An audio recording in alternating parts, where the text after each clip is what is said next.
Ryan, what were your thoughts, initial reaction coming out of this episode? How you feeling? This is kind of like a nice little palate cleanser after the craziness of last episode. I've seen some of the comments, and I'm behind you guys, so I haven't seen much of your streaming so far Yeah. tonight. So I apologize if I'm rehashing some of the stuff you guys have already gone over. I did not like this episode at all. I really enjoyed it. It's just so I don't want it to come across that way. But Yeah, I know. it wasn't like last week. The last week Right. was really good. But Right. this week was good. We got a lot of information. We got a lot of backstory. A lot of someone said Easter eggs. That's right. We got a lot of that. Foreshadowing. I've got a lot of notes here where I'm putting that kind of thing in my note here. I'm like, oh, we're getting a little bit of this. Right. I really enjoyed it. It was really calm until the end. It got really crazy and really emotional at the end. Yeah. The actors did a great job. Actors and actresses did a great job selling that last scene with Yeah. Stepan's ceremony. It was really powerful. Right. Yeah, definitely. I also felt too, like, as you said, a lot of the things, even with the white cloaks, that was hitting towards the end, but there was this tension that was building every time you cut back. I mean, every time we cut away from the white cloaks, I was thinking, what's going on over there? Is Egwene gonna channel? Is Perrin gonna break out yellow eyes? I wasn't so sure we were gonna see the yellow eyes actually, and that was awesome. Right? Did you did you catch the yellow eyes at the beginning when he's strapped to that? It's not a chair, but because it was just that first shot of his face, and then it didn't come back until she burns his hand ropes. Yeah. So I had to go back and skip back a few paces to see it because I wasn't sure if I'd caught that or not. But that was really cool. And then I was like, let's go. And then you get the change from the book where she's the one that kills him. So crazy. Which is fine. That doesn't bother me at all. It's that because those two are together. So the storyline from the book is still going to be the same here. The White Cloaks are going to be chasing those two forever because they killed so many cloaks. Right. And also here's the thing too. So Eamon Valda saw that Perrin had those yellow eyes, dark friend. Like, I think here's the thing, right? What stuck out to me was that the White Cloaks are looking for dark friends, but they don't really find true dark people who maybe have pledged themselves to the shadow or something. A lot of times they're just Jeffrey Bornhold will say that they're seeing dark friends everywhere, right? Now the look on his face was like, holy, I mean, as far as he felt like he could have been staring at one of the Forsaken. That's how scared he looked when he saw Perrin, because this was unnatural. This was the Dark One's touch on someone. Yep. Yeah. So. It seems like, and then again, remember earlier they said, hey, there's Trollocs this way. Perhaps you could help. Maybe. Yeah. Right. Yeah. The White Cloaks are just bullies. What do you guys think of Stephanie's comment there? Do you think he's done in the show now, or is he coming back? No way. No. He's too huge, right? Yeah. No, for sure. And that was the thing. So are they going to make the connection? What I'm wondering about is the wolves attack that White Cloak group, but do they connect the wolves to Perrin? Because Perrin, like you said, Ryan, he didn't really kill any of those White Cloaks necessarily, but like Egwene definitely stabs one. So she's in trouble, but he's a dark friend. Are they going to, because someone has to, like in the book, it's Varen, I believe. Maybe it's Moraine too, who talks about what's going on with Perrin in his eyes and the yellow eyes, and this being something beyond the age of legend, something super old and ancient. So I don't know that the White Cloaks would have that type of knowledge, or if they're going to make that connection or not, but he seemed to know something. He seemed to know it was just real bad. So, Ryan too, while I'm thinking, while we're on that scene, were you like me when they had their hands on Egwene? I was, I mean, I could have hit somebody right then and there, man. I was like, let her go. That was crazy, man. Yeah. Could you imagine what would be going through Perrin's mind and how he would be reacting if he was there to see that? The wolves would have came a lot sooner. Yeah. The wolves. Yeah. Yep. And that's what I thought, because so when I watched it in my mind, I'm going right to Game of Thrones, right? When they've got Cersei in the jail cell and they're cutting her hair, and they're, when she's captured by the I've completely lost the name of Yeah. the group, but did The they? religious cult. Yeah, the religious cult. Did they wash her and everything right there in front of his desk, or was it in a different room? Because it felt like a different room, but then all of a sudden she's there. They put the white cloak on her, and she's there in front of the Right. desk, and the guy walks away with the bucket and the sponge, and I'm like, did they just do all that right there? Yeah, that's the thing. That they're I'm sick, not man. sure. That's the thing. So, I mean, again, he was eating while one of the witches was burning, and that was right in front of him. I mean, I know he was walking, but at the same point in time, you couldn't tell when he got in there and was just waiting for them to dress her and then, whatever. Yeah, it was that's the thing. What this show does is it puts you in when things get a little graphic or whatever, it's not graphic it's graphic in terms of like, like I feel Right. I don't It's know. I not don't Game of feel Thrones-y. no, no.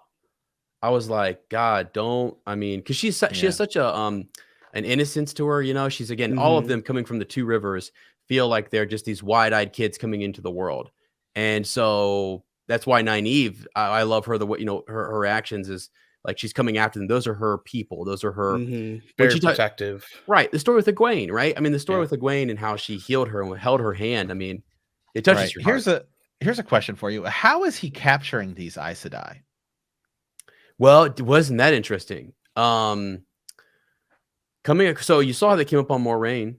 He comes up upon Moraine. What would have happened if like he takes her into custody?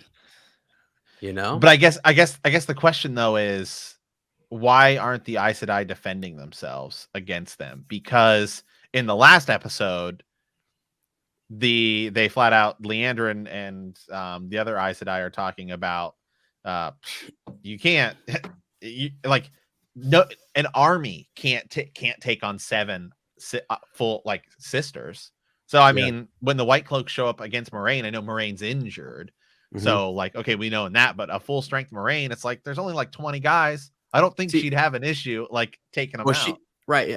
unless She was her injured at life the is time. unless her Right. life is threatened too, though. I think that's where the White Cloaks are savvy and they're trying to they bait you Gotcha. into we've got you outnumbered, right? So we know what your oaths are, and therefore you can't violate them.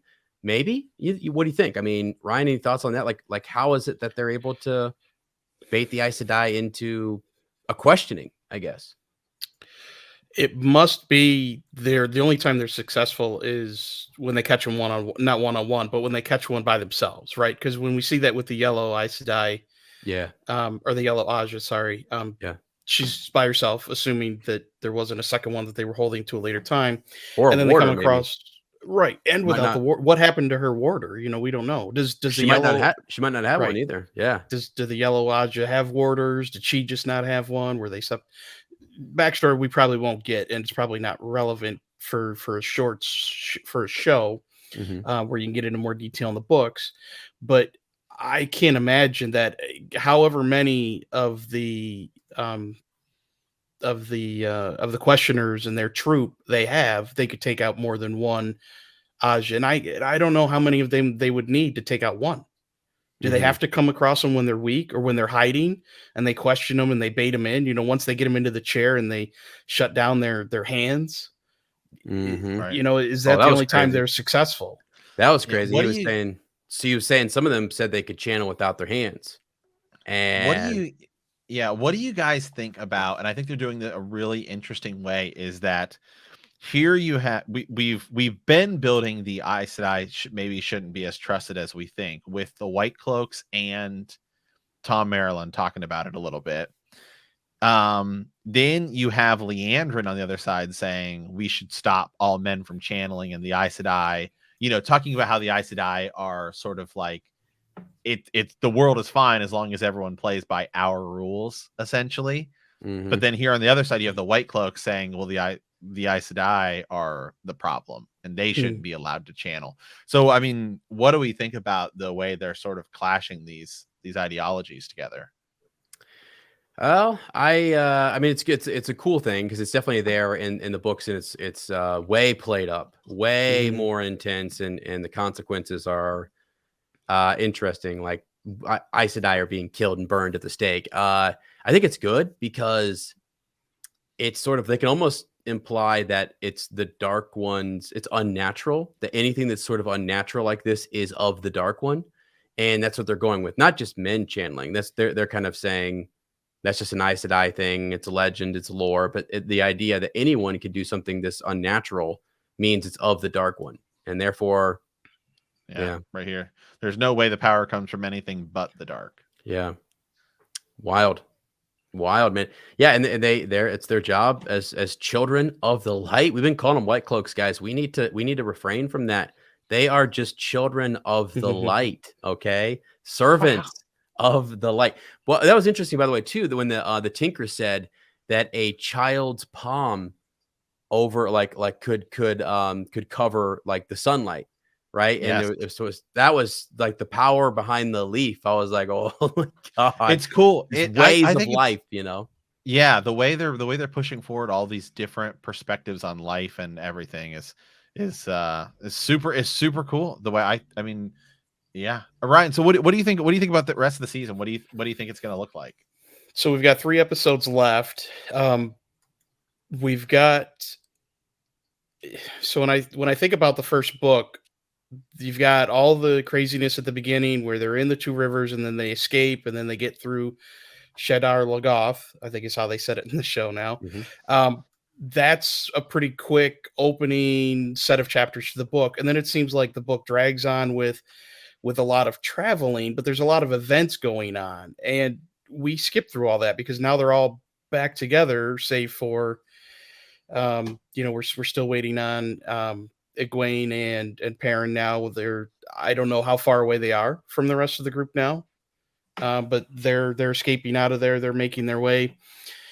We're at Loyal now, so I'm assuming we're going to get a lot of information on where the season finale is going to go in this next episode, and then are we going to jump into the ways at the end of next episode? Because we only have 2 more episodes left after that.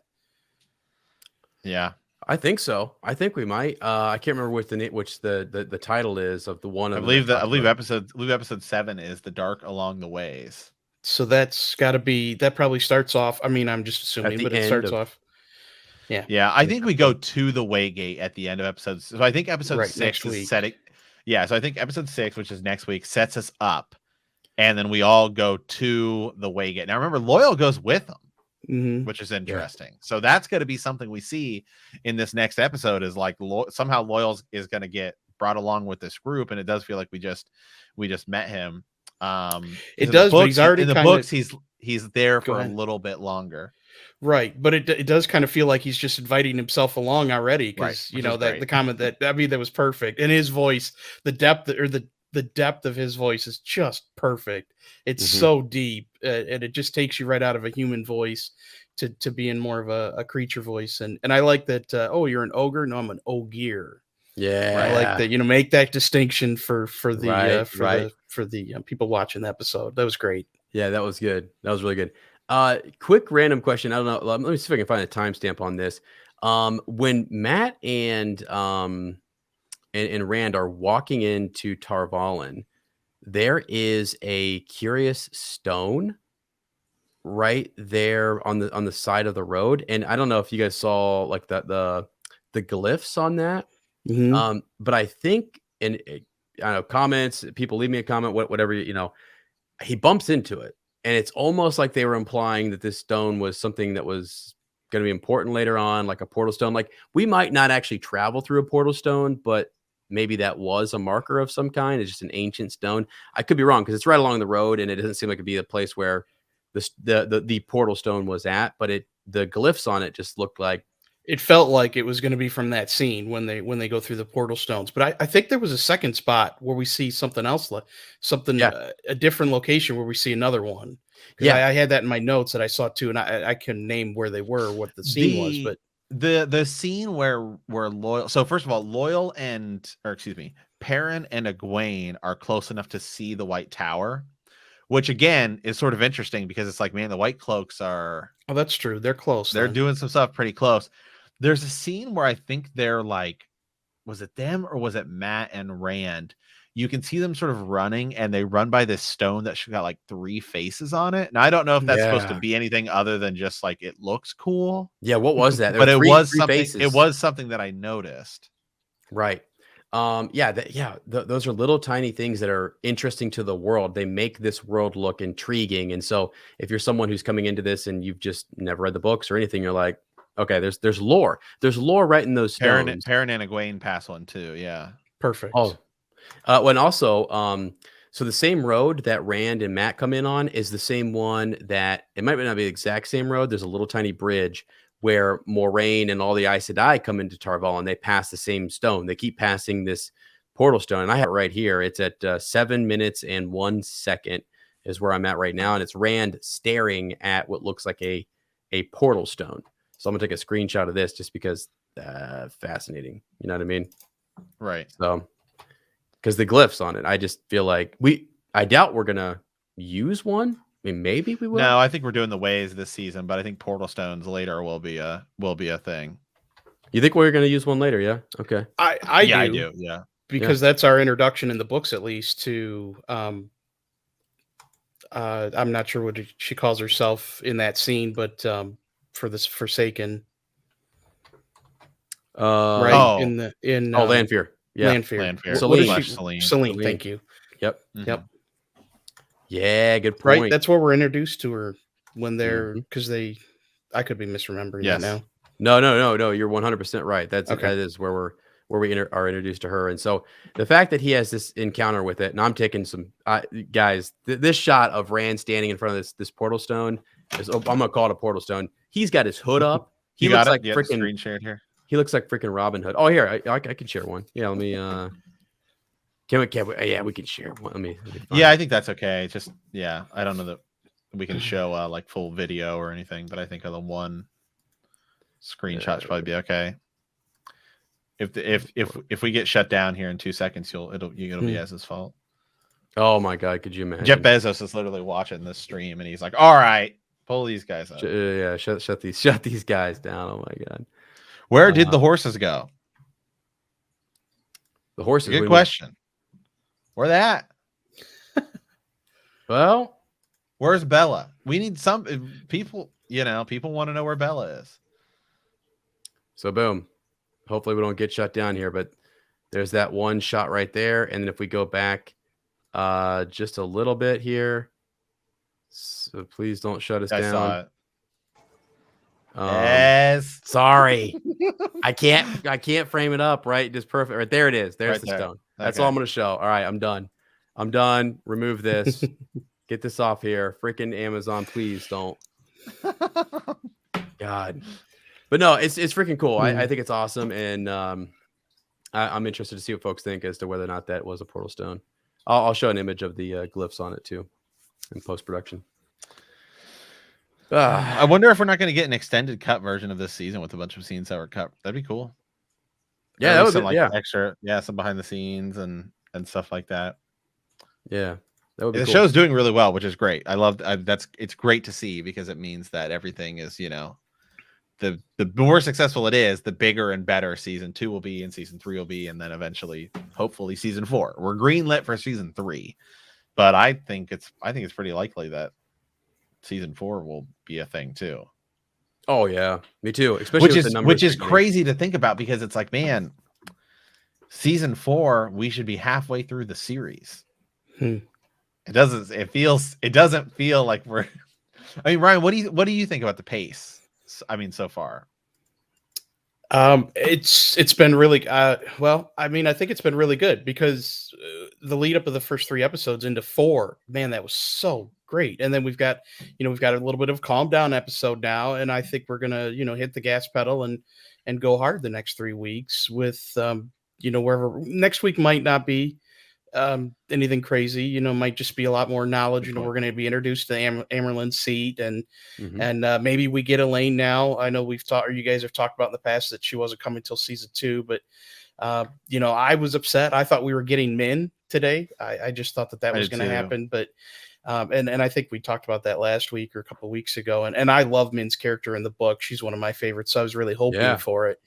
So hopefully we get her. I'm not sure. I haven't done any digging on it. I've just listened to what you guys say about it, and I'm diving in. Um, I don't know where we're going for the next 3 episodes because we don't know where they're going to end this season. Are they going to take us, like you guys talked about? Are we going to see the Green Man? Are they going to take us to that battle? Are they going to stop before that? I can't imagine they do. Are they going to take us beyond that? Are Right. we going to get that battle at the end of episode 7? And now we've got, we're getting into the next Great book Hunt. for the last book or for the last episode. We just don't know. What if instead of like opening with the Dark Friend social, they close with it, like at the end, like the Great Hunt opens with a Dark Friend social. These are the 3, right? And you put them up there, their images. I mean, you could see people with masks, right? But you could see one was a Shanaran, one was a Whitecloak, one was a Tuatha'an, another was one of the Aiel. Like that's something they could do at the end of the season. And we're like, oh shoot, That would be really crazy because it would take us from our great victory scene into, Rand wasn't as victorious as he thought. And it would just be such a great cliffhanger. Yeah. And then you got to wait, 7 or 8, 9 months, whatever it would be. This is not over. And then if you're someone who hasn't read the books or whatever, that's a great sort of like, all right, I got to know what the heck's going on. Come back in. Yeah. Right. The other guy is Padan Fain, who we saw again today. Totally missed that. Yeah, so quick. I saw you guys talking about it. I think we're gonna have to run into him again and do something with him. Yeah. Well, yeah. So he's in Tarvalin right now. So it's possible Matt's dagger stuff's gonna get. So I think the next episode is going to be a little slower paced. And it's going to be a lot more lore building, dialogue, and everything, setting us up for the action that's going to be 7 and 8. So I think it's possible maybe Min next episode we run into her in Tarvalin, run into Padan Fain, Loyal maybe dropping some stuff, and then Egwene is Egwene talking to Suwan, and then that's going to set us up with like, here's what have you learned? Because remember they did what's her name asked Moraine, like, what have you been doing all this time? Right. Searching for the dragon. Oh yeah, exactly. Yeah. We know what she's been doing. Yeah. That's Alana Sedai. Right. Yes. We'll ask her that. And so that's a good point. We talked about, Matt and I were talking about the dynamic between Suwan and Moraine basically pretending to be at odds with one another, but then really they've had their own plot here. What they'll probably do is my big prediction is that behind the Amerlin seat, we're gonna like Min might step out at some point when they call in the Emmons Fielders, because Moraine does that in the hallway and says, "Read them." You know what I mean? Like, tell me what you see. So why not just do that right there in front of the Amerlin and say, because then we good introduction. Right. Yeah. Then we know she's really important because she is in with them and they know about her powers. But yet she still wears the same clothing and doesn't really care about this thing. I don't know. It'd be interesting to see how that all unfolds. Her introduction. Yeah. So last comment that you had up, Matt, I had a question for you about that. I got to scroll up now. Go right ahead. In the book, they make a big deal out of not when they're in Tarvalin, but when they're in one of the other cities. When you have the white or the red ribbon. It's in Camelot. Yeah. Okay, the white or the red ribbon, and it's a big deal in the book. It's a big deal in the city, and Rand just picks one, and he ends up picking the one that was more important or more, showed his alliance to the Queen. Yeah. His alliance, right? Do you think we're going to get anything like that in this next episode if we do get introduced to the Queen? I'm sorry.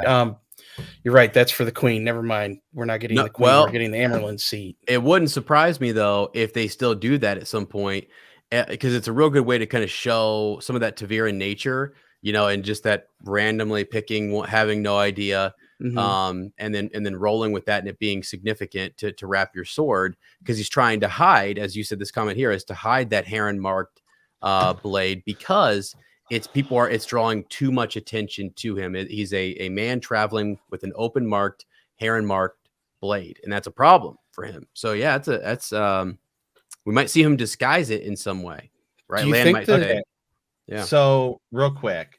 So, as if you remember, I there's a Google Drive on, if you type in Wheel of Time leaked photos and you go, there's a Reddit forum that will lead you to a Google Drive link that has like 200 leaked photos. And I'd shown you this like earlier in the year, and I'm not going to show it because last time we did, we got in super trouble.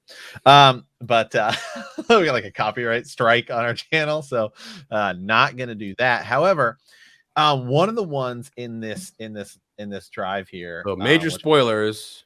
So I don't know. Not let's see here. I'm just gonna. If you have a screen, because that's some people might no. I just no. Anyway, so it says if you go to the one that says carved faces. Now this is what we saw. Remember we saw those carved faces, but alongside of it in these images is an entrance to a cave. Okay. So, I mean, it seems pretty specific that we might be going back to that little area. Do we come out of the ways like that? Or how do we, because the ways is like a way gate, but. Holy smokes. I forgot this folder existed. Holy. That's really cool looking pictures. That's a dangerous folder to go into, friends. That's dangerous right there. That's interesting. Those are the carved faces. So there's more to it than they're just some stone things. There's entryway stuff. Wow, I don't know. Well, when we talk about caves and entryways into mountainsides or anything like that, is there a pool inside there? Are we going to visit that and there's going to be a pool in there? Is that the end game of book one? One of those? Maybe. That'd be a cool little way to go into something. If you're in the Blight, there was and I hate to even talk about these photos, but there's, you know what? We're in the Blight at first, but then we enter a country where things turn green and the Green Man. We're the Green Man, yeah. That's okay. I don't know how spoiler for the end of the season you want to get, so I'm trying to stay a little bit vague, but. Yeah, let's stay vague because that very well might be. That's crazy. So what about all the stuff? What about all the stuff? Like we know they're going to Faldara. And looking at some of the Faldara stuff, it looks like, there's going to be some sort of fight going on here. What are we doing what's going down at Faldara? Well, see, I bet you the Aes Sedai become more involved in that fight. So what happened was, you remember that Moraine was asked by Inktar and others to come help them. One Aes Sedai in this fight could do, but her need was greater. Like, you serve a purpose and she serves a purpose, and hers is like all of those men could die. 3 faces for the 3 arches. Okay. Interesting. That's cool. Then remember there's the shot of, and some of it was behind the scenes too, where we see that army running. Remember there's a car behind it. We made a joke. It's like, wow, putting a car in this. That's gonna be, but we did see that. Right. Yeah. We did see that. So yeah, again, I think it wouldn't surprise me if more of the Aes Sedai actually go to Tarwin's Gap in the show, and they're someone said it right here. The Badge Reborn. Yeah, I bet a large part of the Aes Sedai go to Tarwin's Gap in the show, led by Suan. Make them more involved. Why not? If there's the Dark One's army is amassing there, and the Shanarans are having trouble holding it off. Although Caemlyn and other countries further south might not be interested in what's going on in the Borderlands, that the Aes Sedai are, right? We know that they are keeping a watch on every country, and especially the Borderlands, and they would probably send aid, you would imagine. So that's cool. That'd really, really cool to see a big battle go down there at the end, where maybe Rand and everyone's just kind of caught up in it, and in the midst of that, Moraine realizes, Rand channels, right? Something like that, and yeah, that would be cool. You could even, I think I would also even maybe have something happens with Leandrin there, where she does something and you realize, oh, she's actually, Black Aja. Yeah, because she is sort of being teased as one of the villains, or she goes up there and she's a freaking hero in some way, and it show us like, wow, she's obviously, it's pull us in, let us go back and forth, just almost, yeah. So that would be cool. That would be cool if she were kind of a hero of that battle or something, and then later on, so we start to trust her, or maybe she saves Nynaeve. Who knows what they're gonna do. I thought it was kind of cool to see them talk more about Nynaeve saving Lan and how that what the consequences of that are. So they've changed stuff, far enough to where it wouldn't surprise me if Leandrin did something like that to build our confidence in her. Yeah. Awesome. So. Awesome. All right, guys. Well, I think this is probably a decent place to probably end the stream here. Ez and I will be back doing a lot more sort of predictions and all these sort of things going forward, because there's just so much to talk about. Ez, it's great. This is a really good freaking show. It's really good, and I want folks to understand that we love it. We understand there are changes and differences, but it's been fantastic. So. Ryan, thanks again, man. This is awesome. We'll have you back on. To our patrons out there also, you guys can pop on the show. We'll send you links and stuff. It's great. We want to get your guys' thoughts. It's just a lot of fun. So absolutely awesome. All right, guys. Well, hey, thank you guys for watching. Be sure to hit that subscribe button, hit that like button. I really appreciate it. And we will see you guys next time. And remember that the grave is no bar to our call.